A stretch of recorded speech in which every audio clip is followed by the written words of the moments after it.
अगर मैं आई not common ले लूँ तो क्या बचा 1 + 2 अल्फा डेल्टा।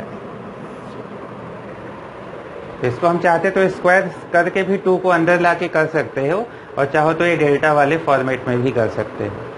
तो चलिए, उससे एक जुड़ा हुआ ये सवाल आ भी गया। ऐसे तो ये है सवाल घूर्णन गति का, लेकिन अभी पढ़ लो। आप में से कुछ लोग को हो सकता है, क्या बोलते थे उसे, कोणीय संवेग का फॉर्मूला अगर याद होगा ना, जिसमें एक डंबल लेके आदमी अपने हाथ को फैलाता था, सिकोड़ता था तो कुछ होता था।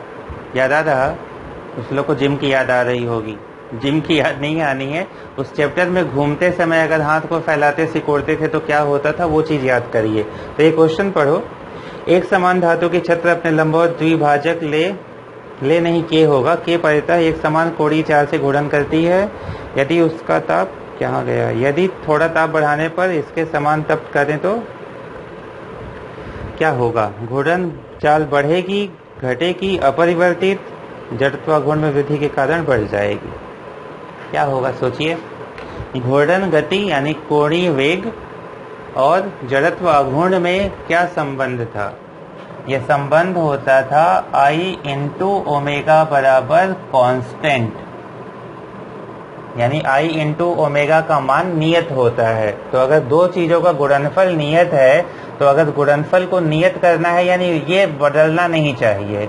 तो अगर दो चीजों का गुणनफल नियत है तो उसमें अगर एक बढ़ाओगे तो दूसरे को घटाना पड़ेगा।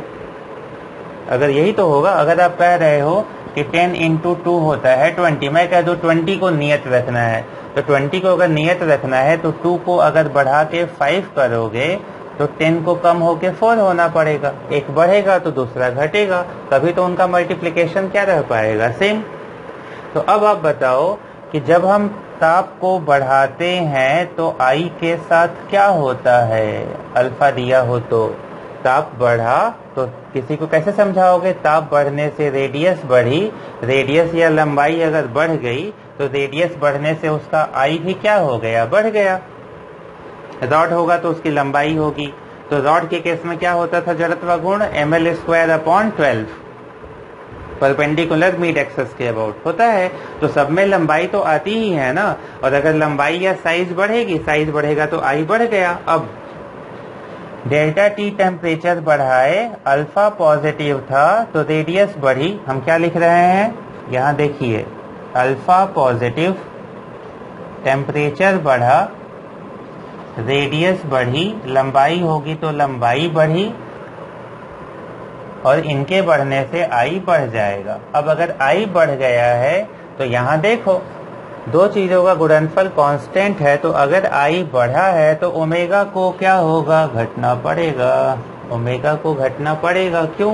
क्योंकि तभी मल्टीप्लिकेशन कांस्टेंट रह पाएगा। तो हमारा आंसर क्या होगा, कोणीय वेग घटेगा। ठीक है, ये भी एक इजी क्वेश्चन था, अगर बस ये फार्मूला याद हो। नेक्स्ट क्वेश्चन,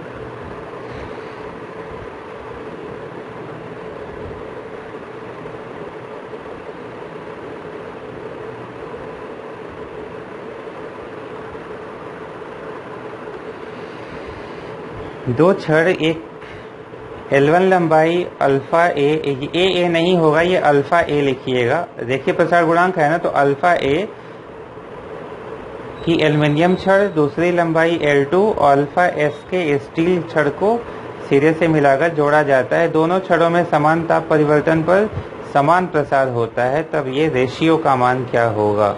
ट्राई करिए आप 1 मिनट इसको, तब तक मैं ये मिटा दूं।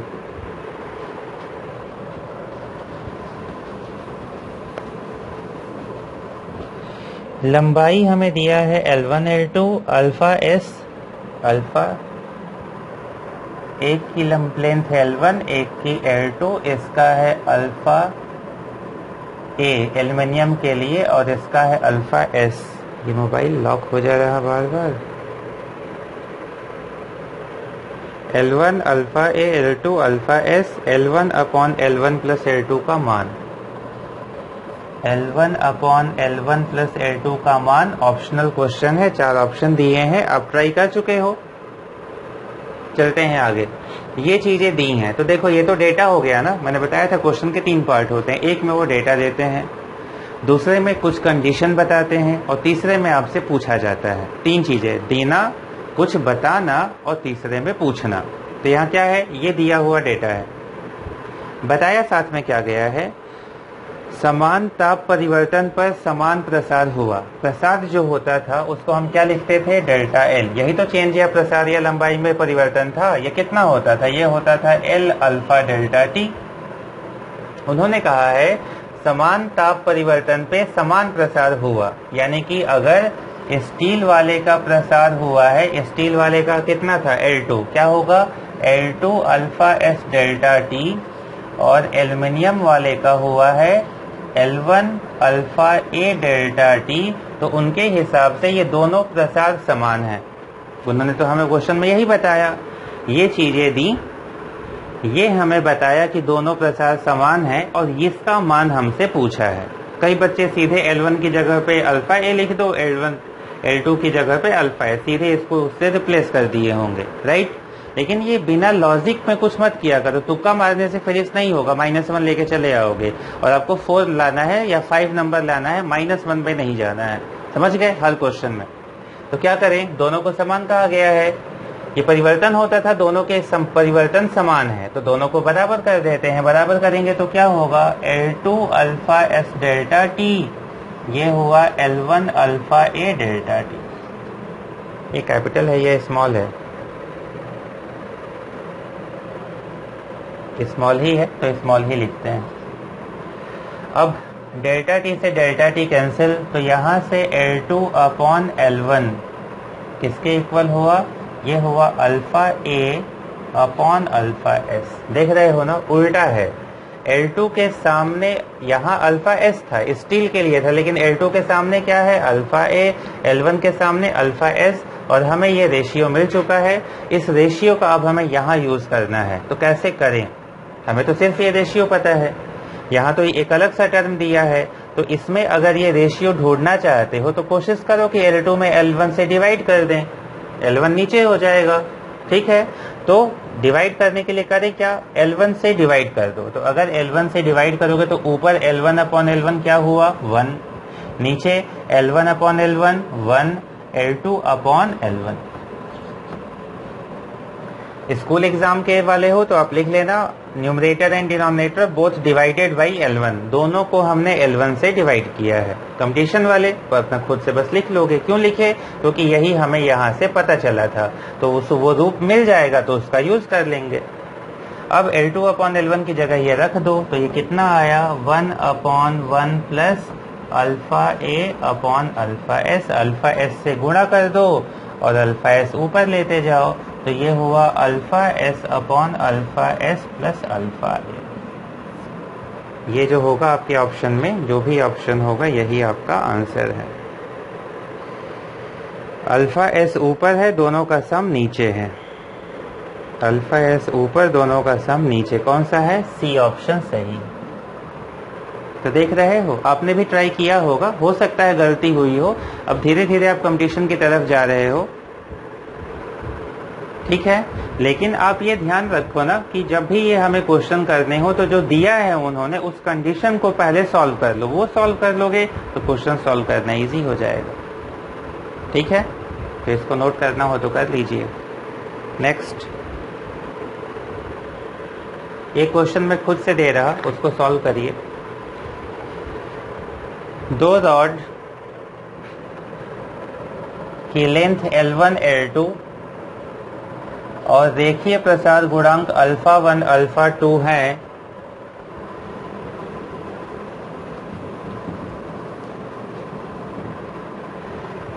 ये लंबाई में जोड़ी जाती हैं।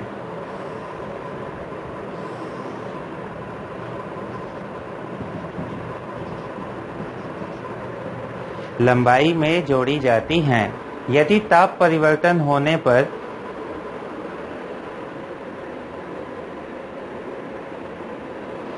यदि ताप परिवर्तन होने पर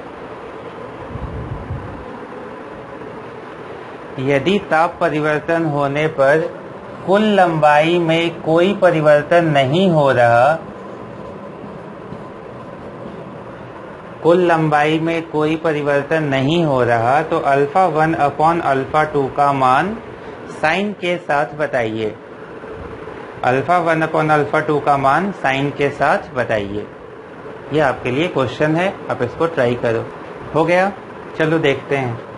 उन्होंने कहा कि ताप में परिवर्तन। अब देखो, उन्होंने ताप का मान नहीं बताया। क्यों नहीं बताया? क्योंकि वो चीजें ऐसी हैं जो आप मान सकते हो। क्यों मान सकते हो? क्योंकि उन्होंने खुद कहा है कि उसको बढ़ाने से यहाँ कोई परिवर्तन हो ही नहीं रहा। तो जब नहीं हो रहा तो हम अपने मन से कुछ ना कुछ मान लेंगे। ये नहीं कि हवा में सोचो कि कुछ बढ़ा होगा। जो माने हो उसको लिख लो। चीजें जितनी लिखी रहती हैं आपके दिमाग को उतना कम काम करना पड़ता है। ठीक है, तो हमने माना कि ताप में डेल्टा टी का परिवर्तन हुआ है। अगर हुआ है तो पहले वाले की लंबाई में जो परिवर्तन होगा वो मानता हूँ डेल्टा L1 और दूसरे की लंबाई के परिवर्तन को मानता हूँ डेल्टा L2। तो डेल्टा L का फॉर्मूला आपको पता है। क्या पता है? डेल्टा L होता है L अल्फा डेल्टा T। इसकी वैल्यू यहाँ लिख लो। तो ये क्या होता? L1 अल्फा 1 डेल्टा T, ये होता L2 अल्फा 2 डेल्टा T। दोनों का अगर सम कर दें तो डेल्टा टी तो कॉमन है, तो ये हुआ L1 alpha 1 plus L2 alpha 2 into delta T. अब वो कह रहे हैं कि ये जो डेल्टा L टोटल आया है इसको टोटल कह सकते हो। ये डेल्टा L टोटल का मान क्या है? 0। क्यों 0? उन्होंने क्वेश्चन में कहा है कि ताप में परिवर्तन करने पर कुल लंबाई में कोई परिवर्तन नहीं हो रहा है, यानी डेल्टा L की जो टोटल वैल्यू है वो क्या है? वो 0 है। तो अब अगर ये टोटल 0 है तो बस हमें आंसर मिल गया। इसमें ये तो 0 है नहीं। क्यों 0 नहीं है? क्योंकि उन्होंने कहा है ताप में परिवर्तन हुआ था। तो अगर ये 0 नहीं है और ये पूरा 0 है तो पूरा 0 होने में ये 0 नहीं होगा तो यही तो होगा, राइट? और अगर ये 0 होगा तो L1 alpha 1 plus L2 alpha 2 का मान 0 हुआ। एक उधर जाके नेगेटिव होगा। मुझसे उन्होंने क्या पूछा था? इनका रेशियो। तो यहाँ से हम लिख सकते हैं L1 alpha 1 is equal to minus L2 alpha 2। Alpha 2 by alpha 1 निकालना था, उसको उधर कर दो, इसको इधर कर दो। तो अल्फा 2 अपॉन अल्फा 1 कितना आया? ये इधर आएगा तो माइनस L1 अपॉन L2। उल्टा पूछेंगे इसको, उल्टा करके, यानी अल्फा लंबाई के उल्टा प्रोपोर्शनल होना चाहिए। जिसका 2 ऊपर है उसकी लंबाई नीचे है, ये नीचे है, इसकी लंबाई ऊपर है। दूसरा पॉइंट यहाँ ध्यान रखना, क्योंकि इस पे वो कॉन्सेप्चुअल क्वेश्चन भी पूछ सकते हैं। ये बताइए, लंबाई तो हमेशा पॉजिटिव होती है। किसी की लंबाई, मेरी लंबाई नेगेटिव हो सकती है क्या?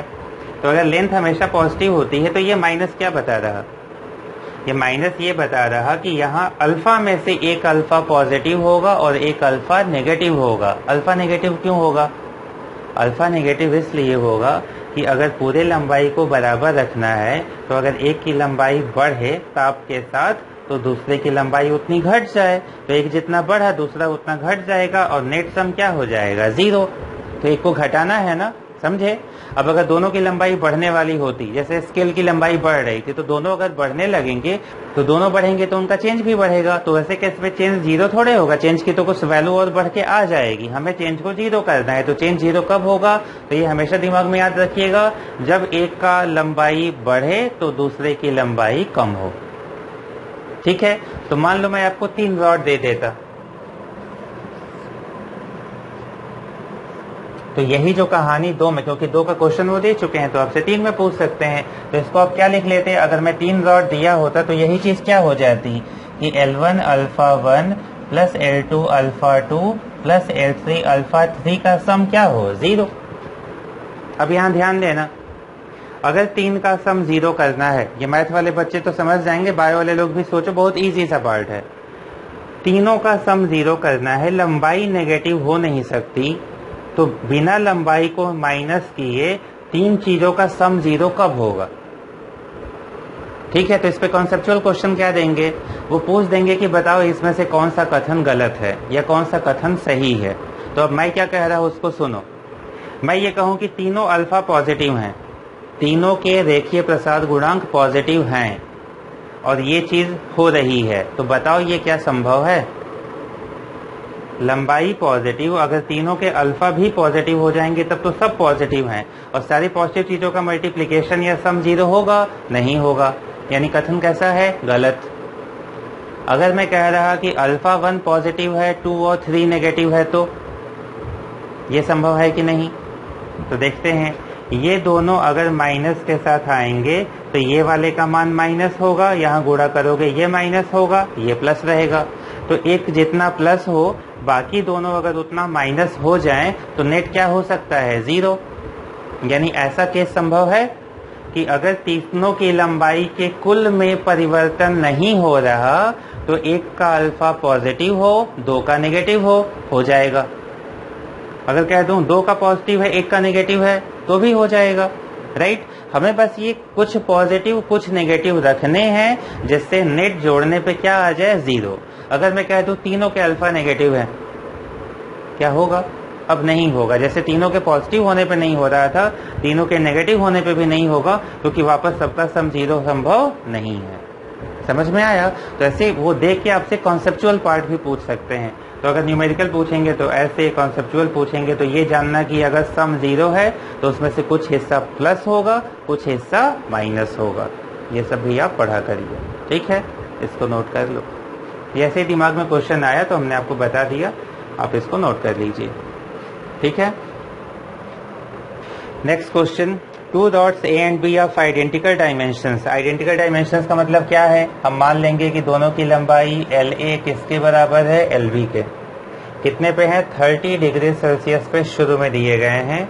A को हीट किया है हमने 180 तक, A को हीट किए हो 180 तक, तो डेल्टा TA क्या होगा। अब देखो ये जो मैं कर रहा ना, ये भी आप भी हैबिट डालिए, तुरंत डेटा को नोट करना, उसके साथ जो और समझ में आ रहा है वो। जैसे क्या हुआ, 30 था 180 पे गए हो। मुझे पता है जब भी रेखीय प्रसार गुणांक या इसकी बातें होंगी तो हमें डेल्टा टी चाहिए होता है। हम डेल्टा टी अभी निकाल के रख लें, तो 30 से 180 गए, यानी कितने का चेंज आया, 150 का। सेकेंड वाला जो B है वो 30 से कहां तक गया है, वो T0 तक गया है। वो 30 से T डिग्री सेल्सियस तक गया है। तो इसका अगर मैं पूछूं कि डेल्टा TB क्या होगा, तो ये होगा T-30। Next, if then the new length are the same, यानी कि L फाइनल A भी बराबर है L फाइनल B के। A भी है ना, हाँ, कि इसको 180 बढ़ाए, इसको T बढ़ाए, बढ़ाने पे दोनों की फाइनल लंबाई सेम है। अल्फा दिया है 4 और 3, यानी A का 4 लेना है तो B का 3 लेना है। तो देखो जो वो रेशियो में दिए हो ना, वो आप कुछ वैल्यू के साथ ले लिया करो। जैसे मैं कह दूं कि अगर A का अल्फा मैं मानता हूं 4x, तो B का अल्फा है 3x। एक तो हमें ये चीज पता चल गई है तो हमने वैसे लिख लिया। अब हम देखते हैं हमें क्या क्या पता है। प्रारंभिक लंबाई क्या है, सेम।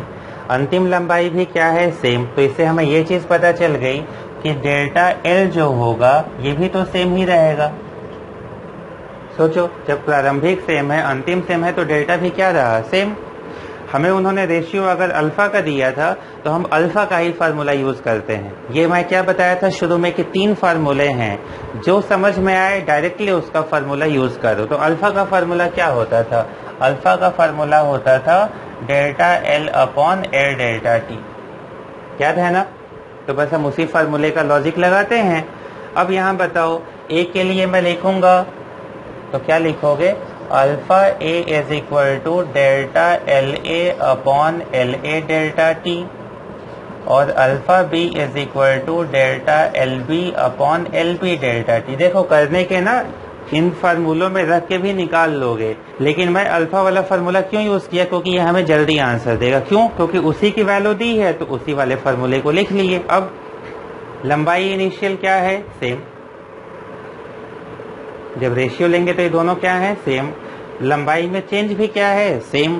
तो अगर मैं यहाँ से कहूँ कि डिवाइड कर दो, यहाँ पे ये लिख लेना TA, यहाँ लिख लेना TB, क्योंकि जो टेम्परेचर का चेंज है वो क्या है, अलग अलग। तो LA LB same, delta LA delta LB same, ये TA TB अलग अलग हैं। तो अगर मैं यहाँ से, अब मैं यहाँ लिख रहा हूँ, अगर मैं पूछूं कि alpha A upon alpha B बताओ, तो डेल्टा L से डेल्टा LB, LA से LB कैंसिल, ये ऊपर जाएगा, ये नीचे के नीचे है ना, तो ऊपर जाएगा। क्या होगा, delta TB upon delta T। अब यहाँ के आगे तो कर ही लोगे ना, कहो तो मैं कर दूं, लेकिन ये तो कर लोगे। अब alpha A upon alpha B क्या दिया था, 4/3, तो इधर हम लिख लेंगे 4/3 डेल्टा टी भी क्या था, ये था t minus 30 upon delta T, ये कितना था 150। इसको सॉल्व कर लो, t की वैल्यू आ जाएगी। तो अलग अलग जगह सॉल्यूशन अलग अलग हो सकते हैं, क्योंकि राइट साइड ये भी मैंने देखा नहीं, लेकिन नीचे कुछ लिखा हुआ था। जेई मेंस 2019 11 जनवरी सेकंड शिफ्ट। सोचो पिछले साल जेई मेंस का ये क्वेश्चन है। तो बहुत इजी लेवल पे थर्मोडायनेमिक्स आता है, हर कंपटीशन में आता है, इसलिए मैंने यहीं से शुरू किया था। तो जो लोग सीरियस होकर पढ़ रहे हो ना, इसके बारे में सोचो और इसके क्वेश्चंस लगाना शुरू करो। अभी मैंने कुछ क्वेश्चंस कराए, आगे मैं आपको बीटा गामा पे और क्वेश्चंस कराऊंगा और थ्योरी पढ़ाऊंगा। अभी ये था कि मैंने थोड़ा सा, ये आपको बोर्ड भी चेंज हो रहा होगा, मैं अभी वहां से प्लेस चेंज किया हूँ, तो नई जगह पे ये सेटअप मैंने बनाया है और आपकी क्लास लेना शुरू किया हूँ। तो अभी आज के लिए इतना ही, आगे हम इसके आगे भी पढ़ते रहेंगे। ठीक है, थैंक यू।